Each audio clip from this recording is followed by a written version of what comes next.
awak tinggal di Pekanbaru, anak bini di Pekanbaru, kerajo nafkah di Pekanbaru, itu tanda orang bahagia kecik Nabi.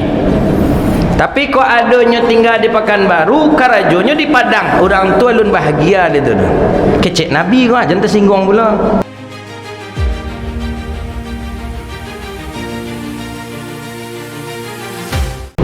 Para alim ulama cerdik pandai, nenek mamak nan gadang basa batuah, kapai tempek batanyu kapulang tempek beberito.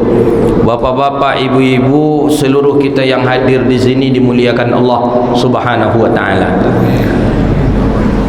Anak-anak yang mencatat judul kajian kita ada ampek tanda orang bahagia.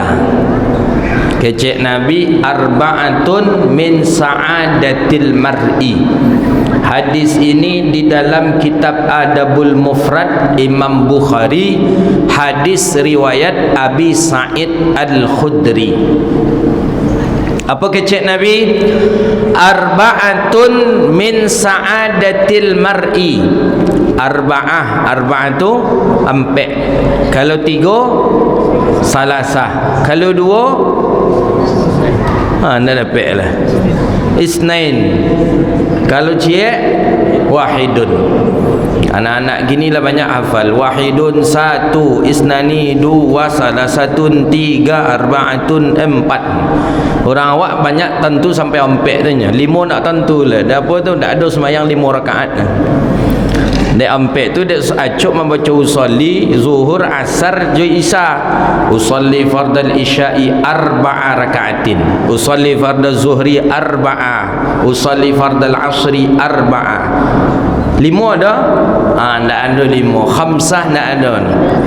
Kecik Nabi, arba'atun min sa'adatil mar'i, ada ampek tanda orang bahagia. Kalau ada yang ampek kodi kita, berarti kita termasuk orang yang bahagia menurut kacamata hadis. Mengulang balik, menurut perspektif hadis ada ampek. Yang pertama kecik Nabi, ayyakuna zaujatuhu salihah, bahwa adalah pendamping hidupnya orang saleh dan salehah. Itu pertama. Kalau lai pendamping hidup awak tu orang saleh atau salehah, berarti tanda awak orang bahagia di dunia. Kok dapat bini-bini salehah, kok dapat laki-laki saleh, itulah bahagia gitu tu. Tapi yang salehah aku macam mana? Menurut kacamata hadis, yang saleh aku seperti apa? Oh, apakah hanya hafal Quran? Oh, saleh aku nya semayang 1000 rakaat, semayang sunatnya setiap malam. Oh, nan saleh aku nya khatam Quran tiap minggu.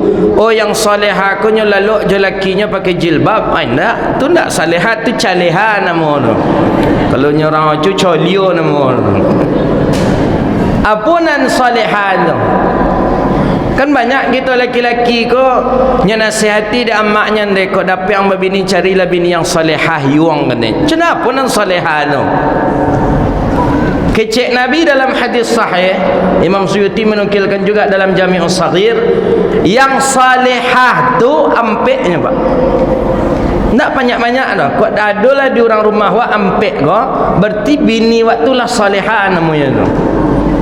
Pertama apa kecik Nabi? Man ata'a zawjaha, patuh kepada laki, wasatratal aurataha, nyututui aurat, nyopatuh ke laki, nyututui aurat, nyejago salat 5 waktu. Salat 5 waktu saja nyejago, indak salat sunat-sunat dah. 5 waktu tu nyejago. Kemudian apa cik le? Wasama Ramadan, kemudian ia puasa di bulan Ramadan. Kecik Nabi apa di ujung hadis? Wajabat lahal jannah, maka perempuan itu sudah wajib masuk ke dalam surga. Itu tu nyonan salehah tu. Jadi tak payah sebenarnya mencari bini nan salehah tu, tak payah. Patuh kepada suami, nyututup aurat, sumayang 5 waktunya jago, puasanya di bulan Ramadan, maka perempuan itulah istri salehah namanya. Kan tak payah, kan ada di rumah awak ya. Kok ada di rumah usah cari keluar lah. ata'a zawjaha murah. Maka kalaulah ada perempuan tu ampek ke, perempuan tu telah berhak masuk surga. Bahkan Nabi katakan wajabat lahal jannah, wajibnya masuk surga. Berapa ndak itu Jadi ibu-ibu jangan risau leka masuk sarugo kami ke buya, leka masuk sarugo kami ke ustaz. Ilai, tapi ada ampek ke? Ada ibu-ibu ampek ke? Lembek jawab nampak. Kok tiga tu iyalah, tapi nancik yang pertama tu agak payah mah itu itulah makanya agak payah sarugo. Aurat alhamdulillah kami nutup auratnya buya. Salat alhamdulillah kami jaga semayang. Puasa alhamdulillah kami puasa di bulan Ramadan. Tapi nancik tu nampayahnya. Apa nancik tu? Malawan kalaki.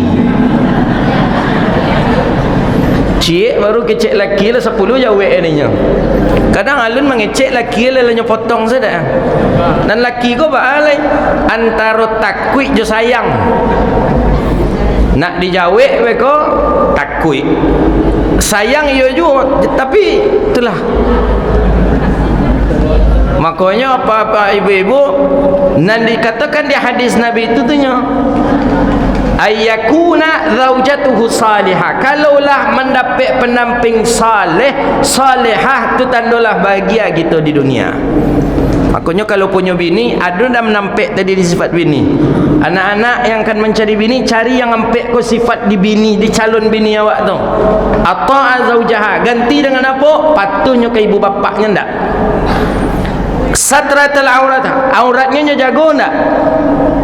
Semayang 5 waktunya pelihara nak, puasa naknya di bulan Ramadan lai, maka kampe-ampe konyo kalau lai dinyo berarti calon bini waktulah salihah namanya. Jadi ndaklah harus perlu dicari nan baca dar, nan hidungnya agak mencuang keluar, semayang tahajud 10 sampai baru ratus rakaat, nan hafal Quran, itu bonus. Nan kecek Nabi nan salihat itu nampak. Laki-laki yang saleh seperti apa pula? Laki-laki yang saleh tidak banyak. Imam Suyuti dalam Jami'us Saghir fi hadithun Basyirun Nadhir tu cukup kafa. Dikatakan di dalam satu riwayat itu kafa an ta'limal mar'ata an ta'lima ar-rijalun salih. Cukup dan memadalah seseorang itu dikatakan ia orang saleh. Siapa dia? Dia yang takut kepada Allah wa birrul walidain, kemudian berbuat baik kepada ibu bapa. Kalau ada awak suami di rumah ibu-ibu takutnya kepada Allah, bukti takut kepada Allah, salat nak pernah ditinggalkan. Buktinya takut kepada Allah, zina naknya niyo dah. Buktinya takut kepada Allah, khamarnya tinggalkan. Judi, narkoba, mabuk-mabukan, ribanya tinggalkan. Kemudiannya berbakti kepada ibu bapaknya. Kalau ada orang laki-laki takzimnya ke ibu bapaknya, kalau ada orang laki-laki muliakan ibu bapaknya, berarti itu laki-laki yang saleh namanya. Itu aja tandanya. Anak-anak gadis yang akan menikah, akan mencari laki, cari aja. Lainnya takut kepada Allah, tandanya takut kepada Allah, salatnya jago. Buktinya takut kepada Allah, inyo nak niyo makan riba, nak niyo berjudi, nak niyo narkoba. Tanda dia takut kepada Allah, naknya niyo menyinggung kita. Takutnya kepada Allah, dia meninggalkan seluruh maksiat. Tengok di rumah, lainnya muliakan ibu bapaknya. Kalau nya memuliakan ibu bapaknya, berarti laki-laki itu namanya laki-laki saleh. Kalaulah punya kita pendamping saleh, berarti kita orang bahagia di dunia. Itu kecek Nabi yang pertama. Yang kedua, wa ayyakuna waladuhul abrar, bahwa adalah dia memiliki anak yang mengikut, anak yang patuh. Kalau awak punya anak lain dia ajarnya, patuhnya kepada kita, berarti kita termasuk orang yang bahagia. Apa tanda anak tu patuh? Wa idza mara waf'alu wa idza intaha fatarakuh. Di dalam hadis dikatakan siapa tanda anak yang taat tu, katikonya disuruhnya berangkat nya kerajuan. Ketika dia dilarang, dia tinggalkan. Maka anak tu termasuk anak waladul abrar namanya. Kini kau yang agak payah Bapak Ibu. Anak kini susah. Jangankan untuk menyuruhinya pergi kalapau, pergi balanjo. Jangankan menyuruhinya pergi mencari kayu api pula lah. Mudah awak saya suak tu, pergi menyamu padi. Menyuruhinya makan saja susah kini anak. Menyuruhnya makan. Sedang main handphone itu suruh makan-makan lah naknya. You tunggu sebentar aku alun game lah aja lah. Alun game offer lah, alun mati lah. Main je tarik. Menyuruh makan payahnya anak kini. Menyuruh makan. Awak dulu enggak suruh kalapau damak lah. Siap suruh kalapau suruh lo menjamu padi lu sudah banyak disuruh dulu. Kini menyuruh makan pun payah. Nah, maka zaman gini ko perlu anak-anak kita jago. Perlu anak-anak kita arahkan. Iko modenya dan modeko tapi luar biasa ancamannya ko. Menyuruh anak makan tak bisa.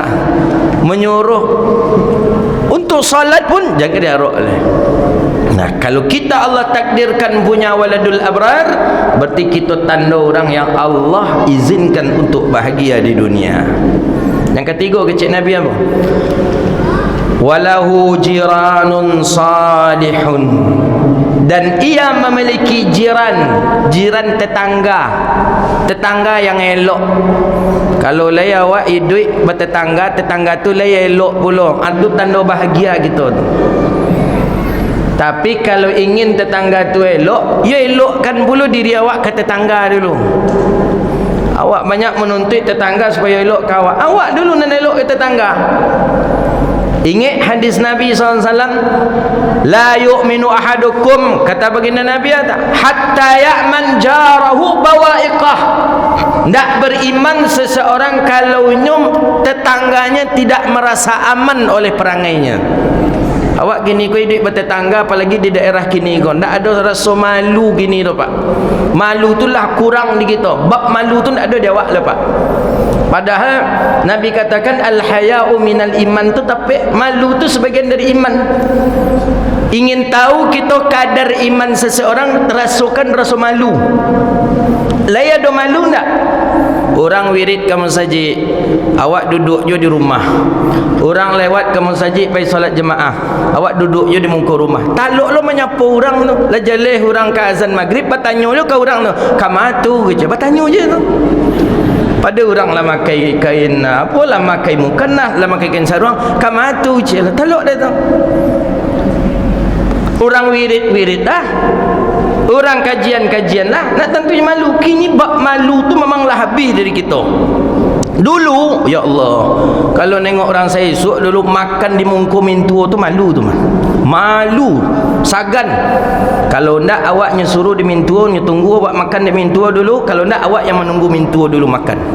Kalau kini barabuik-rabuik sambanya je mintua taluk dia tu. Mintuanya tarik itu dia nyegang pula itu dah. Malu nak tu. Dulu malu Pak.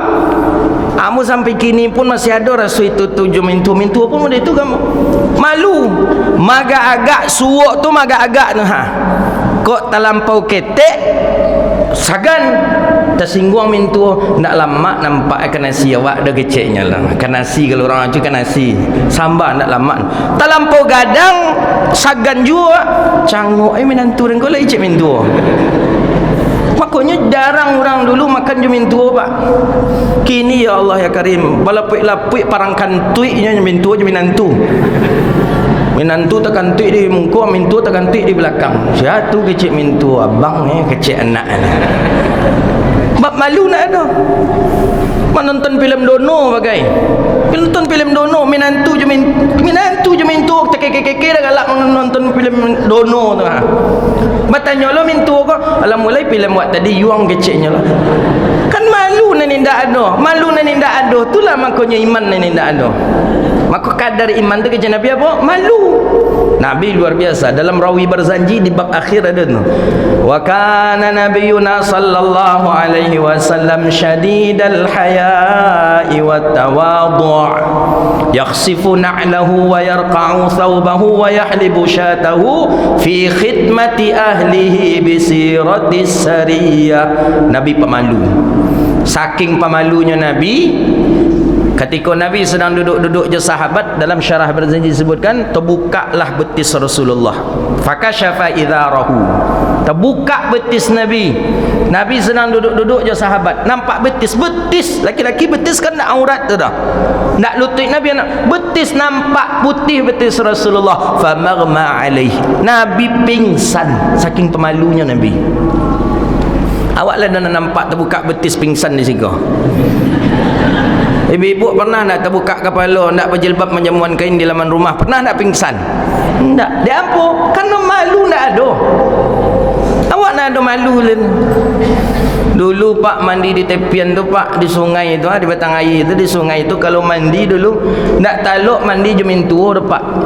Minantu mode. Jangan itu lai je orang Sumando pun tak taluk pak mandi dulu tu. Saking malunya tu. Tapi iman orang dulu memang kuat-kuat. Tak ada mandi calik lo. Ada min tua bawahnya tunggu dia teh dah lo. Oh ada Sumando. Kini ke? Bagi-bagi sabun lain buat sabun apa aja lagi baca apa mana mungkin kalau sabun lain mungkin bertukar-tukar kain besar entah apa lo orang gini juga kan. Malu penting.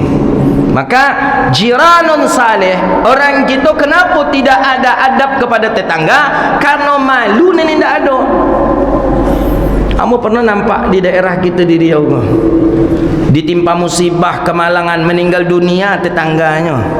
Dan di samping rumah letak pasang keyboard, letak pasang tenda, letak pasang orang baralik.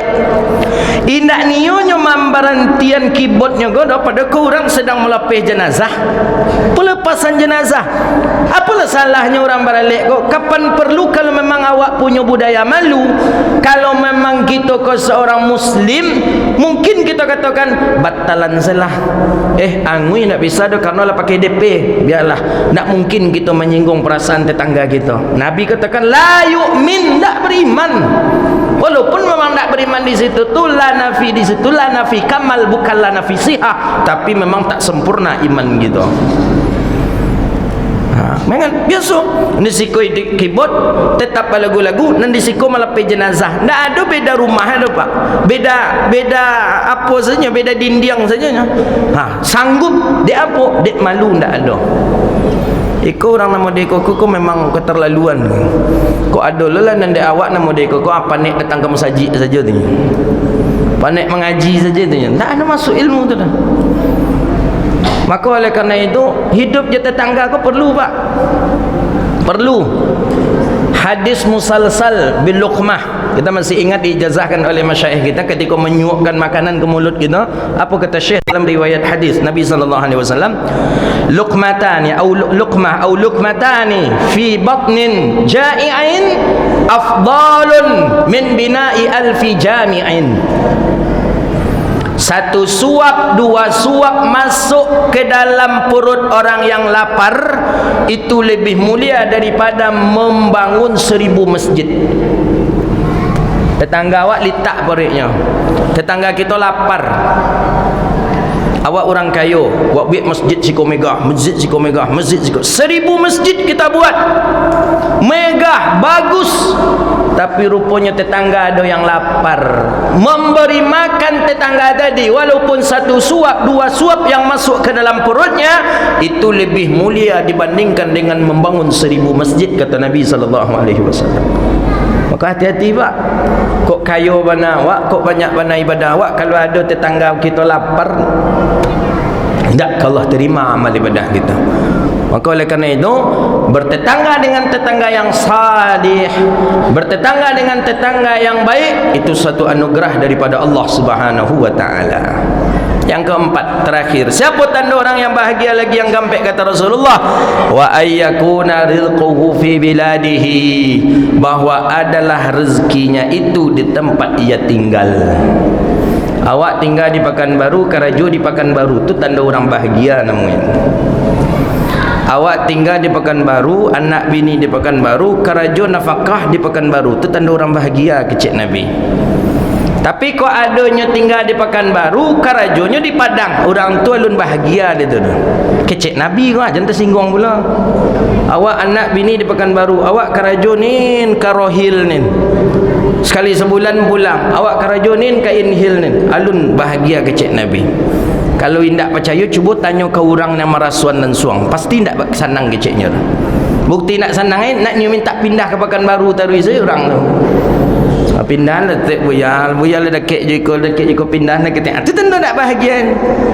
Maka kalau lai kita tinggal di tempat ada rezeki kita di situ, apa banyak Allah bersyukur kepada Allah. Tanda kita termasuk orang yang bahagia. Hadza wabillahi taufik. Tadi senior ambo Ustaz Dr. Imam kita Dr. Lasni Nijal bertanya berapa lama ceramah di Siko cemo. Agak payah beliau menjawab nampak nemo. Entah 15 minit, entah 20 minit tu 20 minit paling lama tu kan kecil bola 20 minit nampaknya lepas 20 minit. Hadza wabillahi at-taufik. Kesimpulan kajian kita malam ko untuk kali bawa pulang ampek tanda orang bahagia kecil Rasulullah. Yang pertama apa? Alah lupa nak kenal lah kanyang. Tak ada lah. Mengaji sebelum berbuku ndak yo apa dah dia apa parit terlampau lapar. Lah mengaji menjalan tarawih ndak yo masuk dah dia apa parit terlampau kanyang. Jadi orang awak ku bila encak mengaji encak kan. Ampek kecek Nabi tanda orang bahagia. Yang pertama lupa. Yang kedua indak takanang. Yang ketiga mode itu jua. Yang keempat mati salah lain tak mengaji. Nah ada cik nanti bawa pulang lah. Yang pertama bahawa pendampingnya saleh atau salehah. Yang kedua bahawa ia memiliki anak yang patuh, anak yang mengikut. Yang ketiga bahawa ia memiliki tetangga yang baik. Yang keempat bahawa rezekinya di tempat ia tinggal. Dapat ampek kau tak bawa pulang alhamdulillah. Hendak dapat ciek saya dapat pulang jadilah. Dapat ciek saja dan ujung aja rezeki tampaknya tinggalnya orang bahagialah itu aja dapat dapat. Ya setidaknya adalah nak awak bawa pulang ni nak kau tanya rumah cerita kaji ustaz tadi entahlah nak mengerti lah dan nak sama kan ambon yang salah ada orang jadi ya. Kau ada saksi video kau tengok di video kau ada saksi yang mengaji. Hadza wabillahi at-taufik. Mudah-mudahan Allah sehatkan kita, Allah afiatkan kita, Allah lancarkan kita dalam Ramadan, Allah berikan kepada kita malam Lailatul Qadar, dan Allah jauhkan kita dari bala dan wabah, dan Allah anugerahkan kesehatan dan keistiqamahan untuk kita, dan Allah wafatkan kita dalam keadaan husnul khatimah. Amin ya rabbal alamin. Rabbana atina fid dunya hasanah wa fil akhirati hasanah wa qina adzabannar. Allahumma faqihna fid din wa 'allimna at-ta'wil wahdina ila siratikal mustaqim. Rabbana atina fid dunya hasanah wa fil akhirati hasanah wa qina adzabannar. Wa sallallahu ala sayyidina wa maulana Muhammadin wa ala alihi wa sahbihi ajma'in walhamdulillahi rabbil alamin. Demikian, mohon maaf atas segala kesalahan dan kekurangan. Terima kasih. Subhanakallahumma wa bihamdika asyhadu an la ilaha illa anta astaghfiruka wa atubu ilaik. Wassalamu alaikum warahmatullahi wabarakatuh.